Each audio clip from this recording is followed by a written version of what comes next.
ሰላም ጤና ይስጥልኝ ውድ ተመልካቾቼ እንዴት ከረማችሁ? በያላችሁበት የአክብሮት ሰላምታ ይድረሳችሁ። በዛሬው ፕሮግራማችን የምንመለከተው የኢትዮጵያ የጋዜጠኝነት ታሪክ እንዲሁም ስለ ሀገር በቀል ቲያትርና ሲኒማ ቤቶች ይሆናል። እስከ ፕሮግራማችን ፍጻሜ አብሮነታችሁ አይለየን እያልኩኝ ዝግጅቱን በመምራት ከእናንተ ጋር የምቆየው እኔ በእምነት ዘነበ ነኝ። በመጀመሪያም በሀገራችን ኢትዮጵያ የጋዜጠኝነት ታሪክ ምን ይመስላል? በኢትዮጵያ የመጀመሪያው የሬዲዮና ቴሌቪዥን ስርጭት ጅማሬ በንጉሠ ነገሥት አፄ ኃይለ ሥላሴ የስልጣን ዘመን ሲሆን ሬዲዮ በ1931 ተመስርቶ ፈርቀዳጅ የነበረው ንግግርም በ1935 ተላልፏል። ቴሌቪዥንም በ1964 ይፋዊ ስርጭቱን አህዱ ብሎ ጀመረ። በ1894 ዓ.ም ለአንባቢያን የቀረበው አእምሮ የተሰኘው ጋዜጣ ለህትመትና ስነ ጽሑፍ ዘርፍ መንገድን ያበጀ ነበረ። ይህ ጋዜጣ በእጅ የተጻፈ እንዲሁም ለንጉሳዊ ቤተሰብ ብሎም ለቁልፍ የመንግስት ባለስልጣናት ተደራሽነቱን ያደረገ እንደነበርም መረጃዎች ያመለክታሉ። እነዚህ ሰናይ እንቅስቃሴዎችንም ተከትሎ በ1916 ዓ.ም ብርሃንና ሰላም የተሰኘ ሌላ አማርኛ ጋዜጣ ታትሞ ወጣ።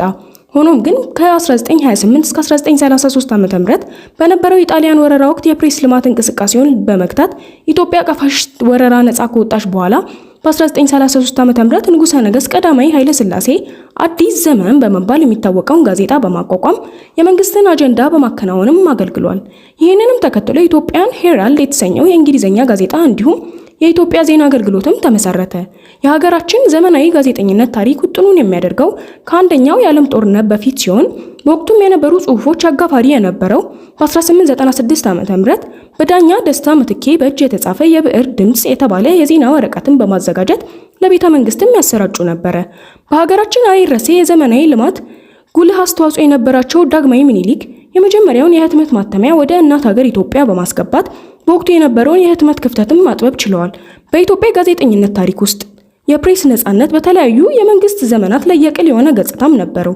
አስከትለንም ከአፄ ኃይለ ሥላሴ ዘመነ መንግስት አንስተን እስካሁን ያለንበት የብልጽግና ፓርቲ ያለውን የሚዲያ ነጻነት ምን እንደሚመስል እንመልከት። የአፄ ኃይለ ሥላሴ ዘመን። በዚህ ዘመን ጋዜጠኝነት የመንግስት ቀኝ እጅ በመሆን የንጉሱን መልካም ተግባራት በማወደስ ድክመታቸውንም በመሸፋፈን የሚሰራበት የነበረ ሲሆን የመገናኛ ብዙሃን እንደ አዲስ ዘመን ጋዜጣና የኢትዮጵያ ሄራልድንም ጨምሮ በንጉሠ ነገሥቱ መንግስት ቁጥጥር ስር ነበሩ። ሚዲያውም ለጥቂት የከተማ ነዋሪዎች ብሎም የተማሩ ሰዎች ብቻ ተደራሽነቱን በማድረግ ይሰራ ነበረ። በደርግ ዘመን ወታደራዊ ደርግ ስልጣን ሲይዝ ቀድሞ የነበሩትን ሚዲያ እንደ ቀድሞ አገዛዝ በመንግስት ቁጥጥር ስር በማድረግ የፕሮፓጋንዳ መሳሪያ በመሆን የሶሻሊስት ርዕዮተ ዓለምን ለማስፋፋት አገልግሏል። በዚህ የስልጣን ዘመን የፕሬስ ነጻነት በጣም የተገደበ ብሎም መንግስትን የሚቃወሙ ጋዜጠኞችም ለእስር፣ እንግልት፣ ከፍ ሲልም ለሞት ተዳርገዋል። በኢህአዴግ ዘመን እንደ አውሮፓውያን አቆጣጠር በ19